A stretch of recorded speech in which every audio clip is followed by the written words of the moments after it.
En muchas ocasiones se pone el foco de atención en el ámbito federal o en el ámbito estatal, pero olvidamos que en los municipios es donde se opera la política a nivel territorial. El crimen organizado esto lo ha entendido muy bien y desde hace mucho tiempo y controla la seguridad a ese nivel. Con eso les basta y ha ampliado sus operaciones a muchos otros ámbitos. La principal, sin duda, es la extorsión.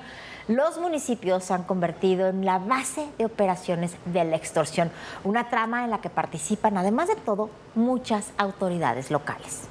Siguiendo el modelo de otros municipios que se han convertido en una fuerza de extorsión, en Salvador Alvarado, donde se encuentra Guamúchil, ahí en Sinaloa, el ayuntamiento pretende ilícitamente calificar como obra en la vía pública el cableado aéreo tendido sobre la infraestructura de la Comisión Federal de Electricidad.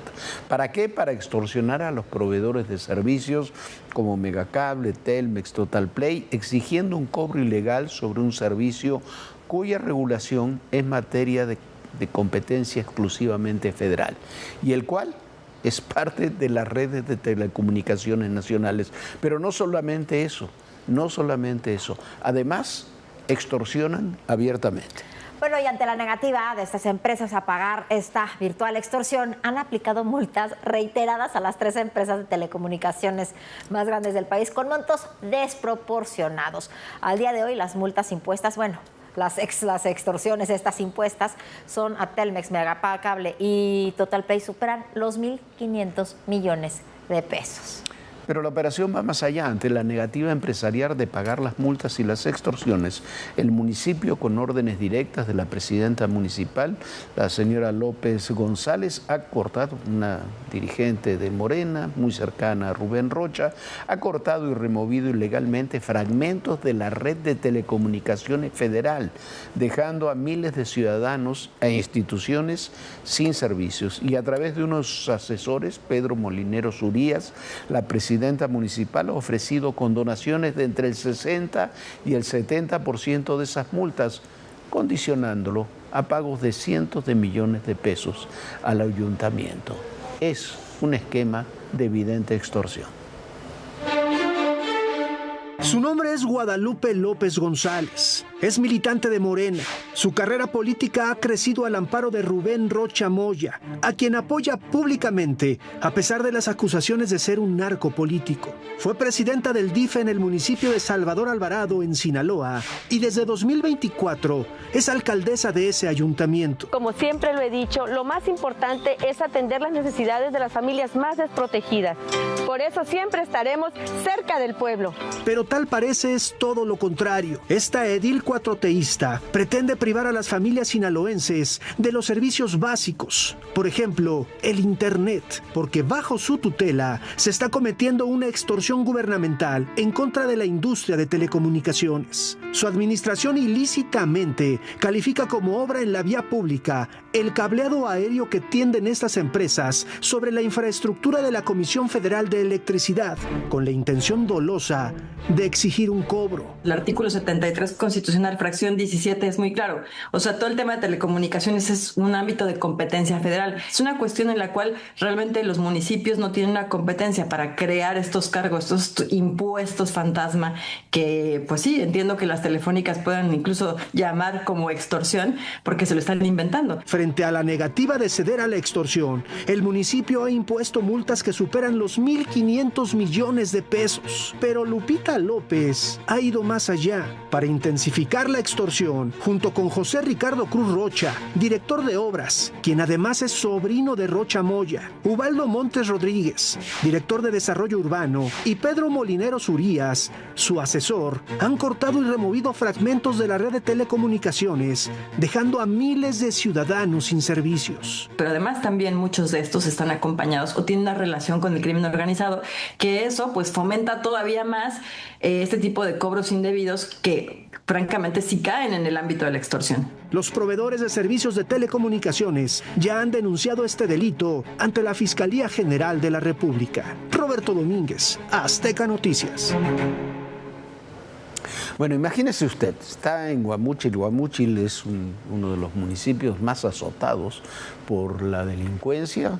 Estuvo bajo control del cártel de Sinaloa durante mucho tiempo y ahora está azotado por la lucha interna del cártel de Sinaloa. Es un municipio además donde hay muchos operativos, ha habido muchos enfrentamientos, ha habido violencia, hay muchos operativos de las fuerzas federales que combaten a los criminales.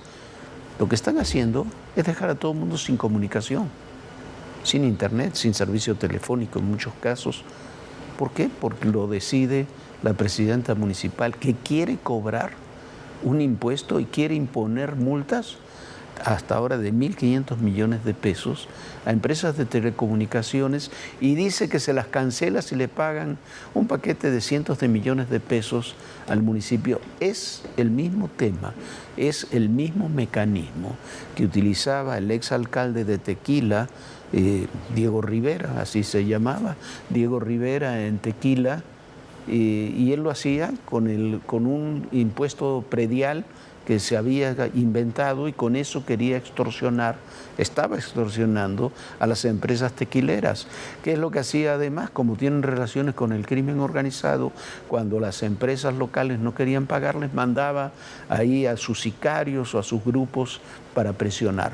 Cuando la extorsión se hace desde una institución municipal, como ocurre en Sinaloa, como ocurría en Tequila, como ocurre en el Estado de México, en Michoacán, en Guerrero, en muchos lugares del país, ya deja de ser un tema de seguridad pública y se convierte en un tema de lo que se llama la seguridad interior.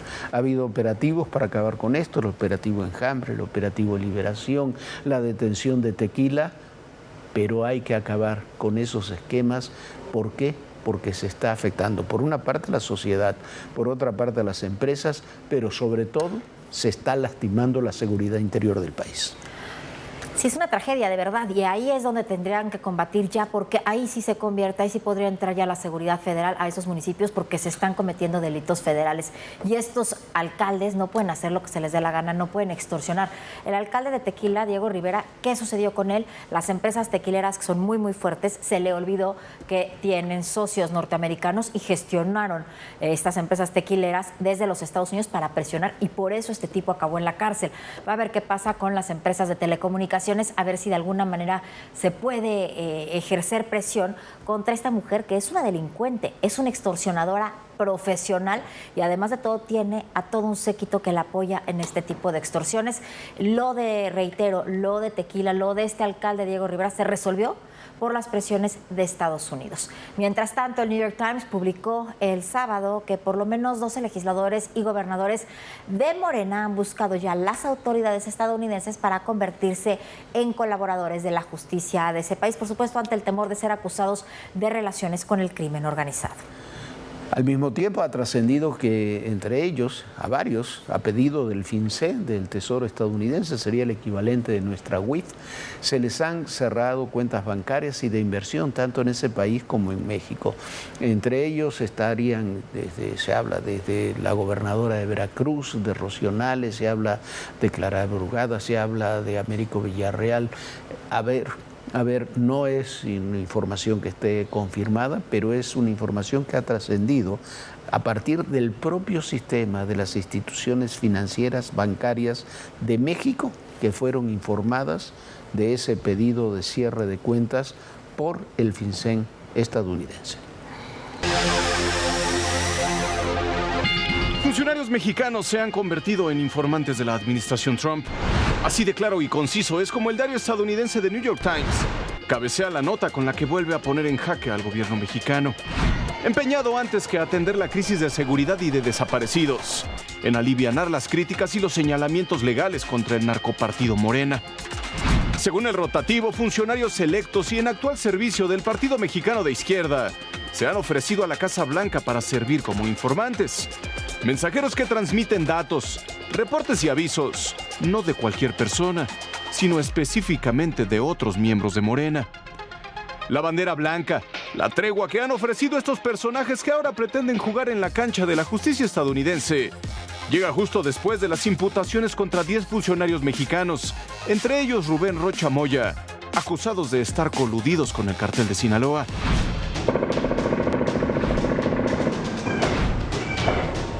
Las mismas que de este lado de la frontera intentaron calificarlas como injerencia extranjera. The New York Times afirma que son al menos 12 los funcionarios, entre ellos gobernadores y miembros del Congreso, los que han levantado el teléfono para comunicarse con las autoridades estadounidenses, con el objetivo de intercambiar información por algún tipo de beneficio. El periódico incluso afirma que algunos de ellos ya iniciaron el trueque con la Casa Blanca.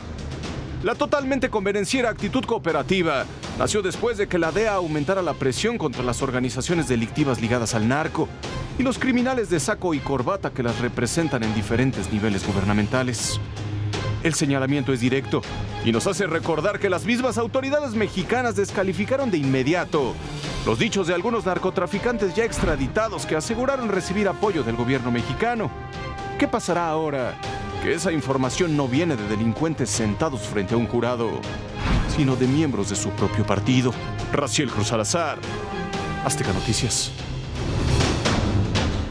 Me imagino que ya vio estas imágenes que son verdaderamente desgarradoras, donde se exhibe en un video al exdirector de Pemex, a Víctor Rodríguez, golpeando brutalmente a su esposa dentro de su domicilio y enfrente de su hijo chiquito.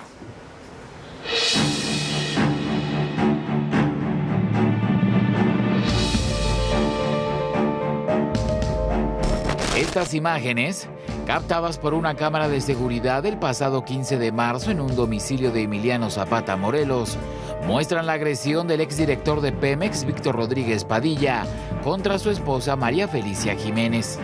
La mujer aseguró que durante mucho tiempo guardó silencio por miedo a perder su empleo, quedarse sin recursos económicos, perder su vivienda o que le quitaran a sus hijos, debido a las relaciones de su esposo con funcionarios de alto nivel. También solicitó medidas de protección para ella y sus hijos. La Secretaría de las Mujeres informó que está en contacto con la víctima y le ofreció medidas de protección y acompañamiento para que interponga su denuncia. En cuanto a Rodríguez Padilla, la Secretaría de Energía aclaró que aunque a inicios de junio se le nombró director del Instituto Nacional de Electricidad y Energías Limpias, la designación nunca se formalizó, por lo que actualmente, según ellos, no ocupa ningún cargo público.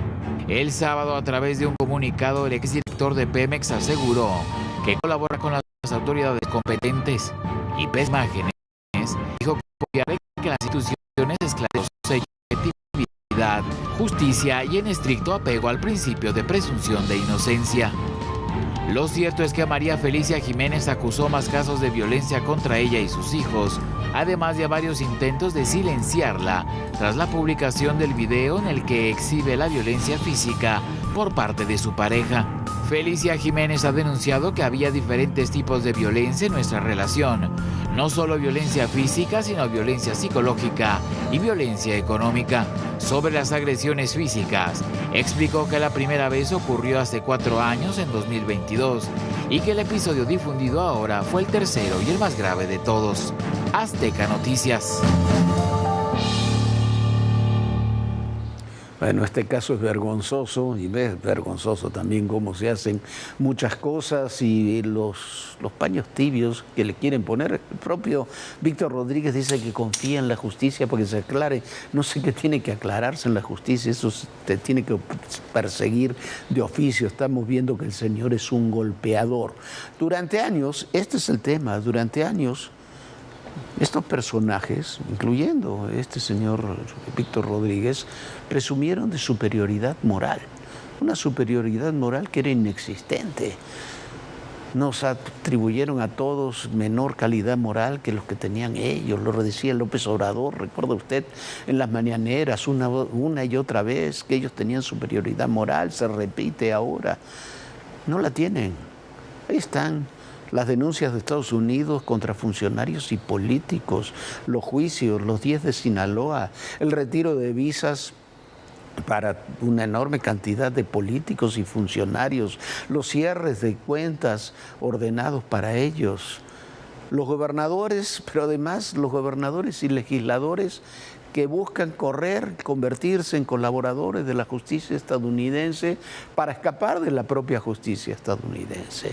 Los funcionarios de primer nivel acusados de corrupción en prácticamente todas las obras que ha habido importantes, las cuentas fuera.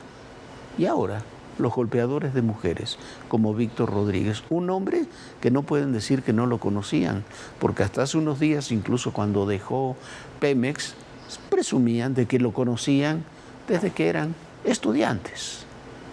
Todo esto es la derrota moral de un proyecto político. Se puede estar de acuerdo o no con ese proyecto político, pero un proyecto político que presumía de superioridad moral ha demostrado que moralmente han sido derrotados. Ese, Viviana, es uno de los puntos centrales. Bueno, y además de todo lo que está exponiendo Jorge, parte de todo esto también es la campaña adelantada, que a todas luces es ilegal y que ha iniciado Morena ya para designar a sus candidatos para el 2027.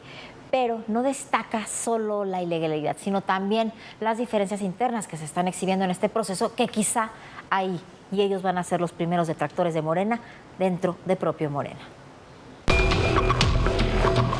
La dirigencia nacional de Morena informó que concluyó la primera etapa del proceso interno con 27 aspirantes registrados para seleccionar a quienes encabezarán las coordinaciones de la defensa de la transformación. Es decir, a sus candidatos rumbo a las 17 gubernaturas que estarán en juego para las elecciones de 2027. Pero lo hacen a su modo, aprovechando los resquicios para evadir violaciones a las reglas del proceso.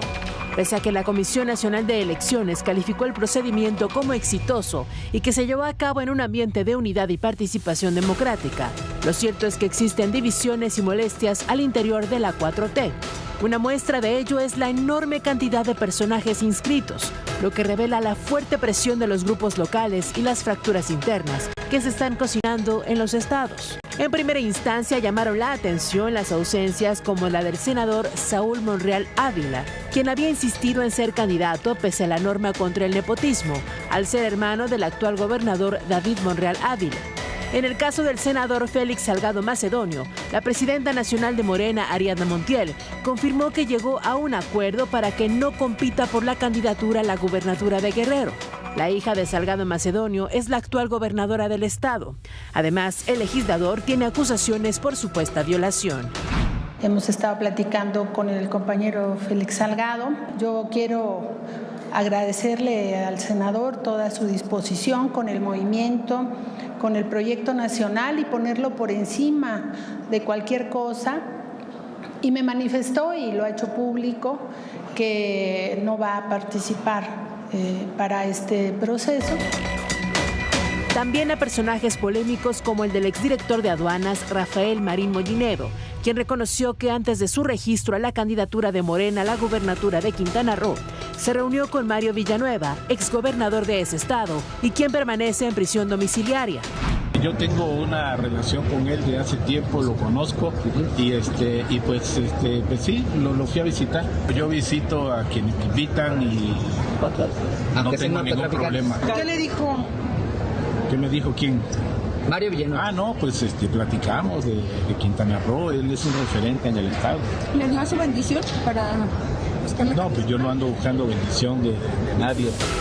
Morena definirá a sus candidatos a gobernador mediante su método tradicional, encuestas casa por casa. Con ello buscan reducir la lista a 3 mujeres y 3 hombres por estado, para un total de 102 aspirantes entre las 17 entidades.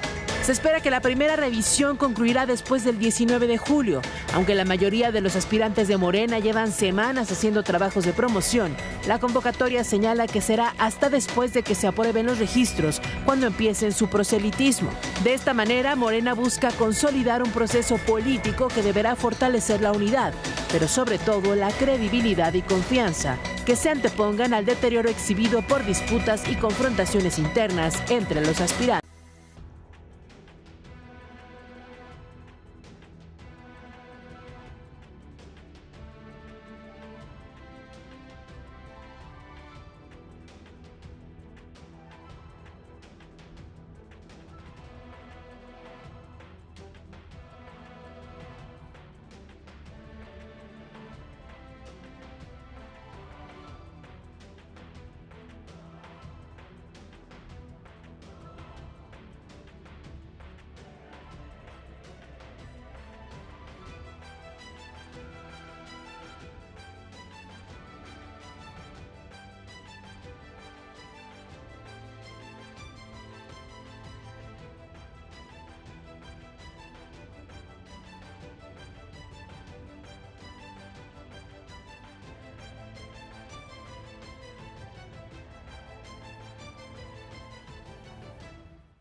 Y Esteban Moctezuma, que hace apenas unos días dejó la embajada de México en Washington, fue designado embajador ante la Unión Europea, Bélgica y Luxemburgo. Bueno, ahí está Esteban Moctezuma, que deja, después de varios años ahí en Washington. Hay muchas opiniones sobre el trabajo que realizó Esteban en Washington, pero yo creo que fue un trabajo discreto, un buen trabajo en consonancia con cómo estaban las cosas. Es premiado, esa es la palabra, con la representación ante la Unión Europea, con el nuevo tratado que tiene México con la Unión Europea, ante Bélgica y el Reino de Luxemburgo. Me parece que ahí Esteban Moctezuma tendrá que cumplir un papel también importante. Pues sí, Jorge, nosotros ya nos vamos. Muchísimas gracias por habernos acompañado. Y bueno, una buena noticia es que mañana juega México y tiene que ganar. El rival de Ecuador es durísimo, pero bueno, vamos por México, ¿no, Jorge? Por supuesto. Ya nos vamos por México y mañana a esta hora ya tendremos los resultados y estaremos festejando la victoria de México, Jorge. Esperemos porque va a ser un juego dificilísimo. Véalo por Azteca 7 y véanos, nosotros lo esperamos aquí a las 11 de la noche. Y recuerde, en el poder y en la política todo, pero absolutamente todo es personal. Gracias.